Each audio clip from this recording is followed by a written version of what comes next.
Last time on my Lego Fallout MOC series, I went through and showed you how to build all of these different crafting stations as well as the camp device from Fallout 76. And due to my parts finally coming, for this last video I'm going to be putting together the final display model, and I'm excited to see how this turns out.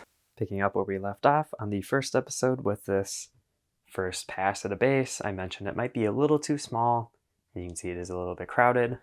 And now that I have the extra pieces, I'll be able to expand it on these sides where there's all this space. For that, I think my first step is going to be to use this bigger plate as the main sort of island, and then use the curved plates around this to give that organic shape. That way it has a pretty, strong base in the middle to stack different plates or bricks on. I think this is going to be the way to go. After building the base back up, it fits almost perfectly on the base plate and still has a bit of a organic shape. I built a little stream in the rock here to add a little bit more flair, and I'm very happy with how this turned out so far.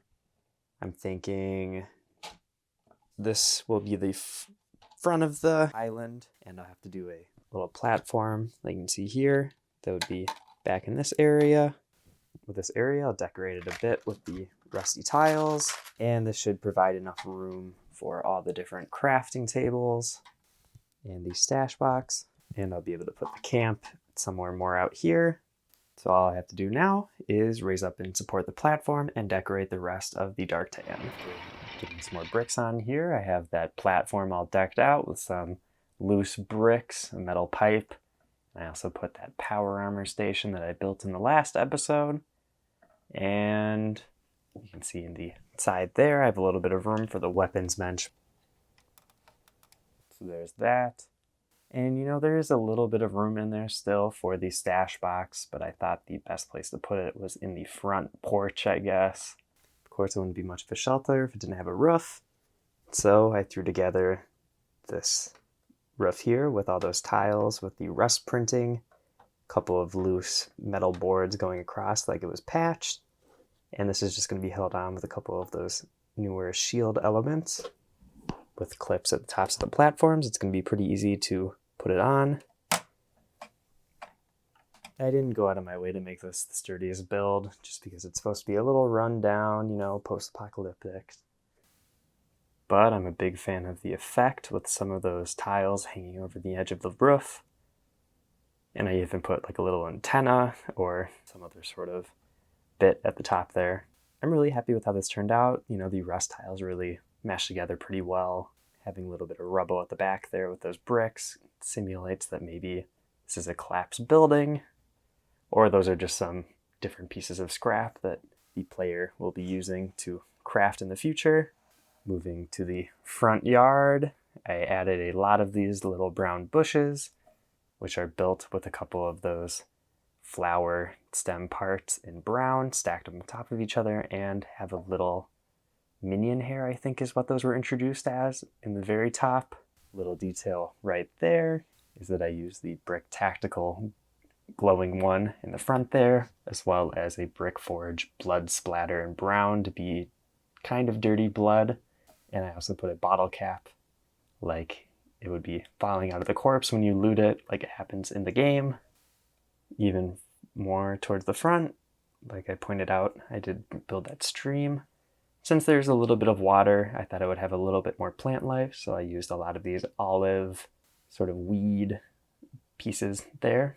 It is Fallout, so put a couple of radioactive barrels. And as a fun little detail to add a little bit of barrier for those radioactive barrels, I built this fence out of some tank treads, added a little sign printed by Citizen Brick. The detail is a little bit better from the outside, but that's fine. If it was the other way around, it would fold the other way and wouldn't hold its shape. At the base of the building, I have a little bit of shrubbery growing out from the bottom. At the other side, I have an ex-tenant of this location. And as a quick little bit of extra detail, I built this dead tree to go in this front yard area. It's a little bit harder to get this to look right without the leaves. But, I did some fun details like some of those roots sticking out of the ground And it's pretty similar to the process I used for all those bushes in the front yard. But I'm happy with how this tree turned out. Next to the fence, I have a cleverly placed tile that allow a little bit more stability for the camp device to sit. Just the last couple of touches.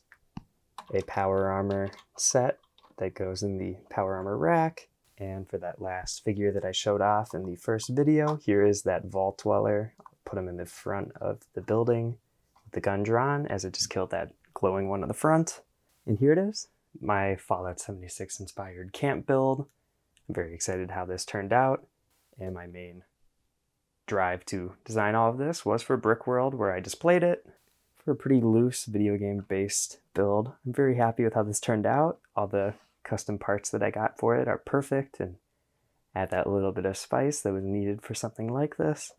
And if you want to build the power armor station, the weapon station, or the camp device, check out the last video. Or if you want more information on the minifigures that I put in this, that'll be in the first part. If you've seen all of them, thank you for sticking along. And if you want to see other custom builds or custom minifigure reviews, check out all the other videos on my channel, Ivan Brick Ready Up. I'll see you in the next video.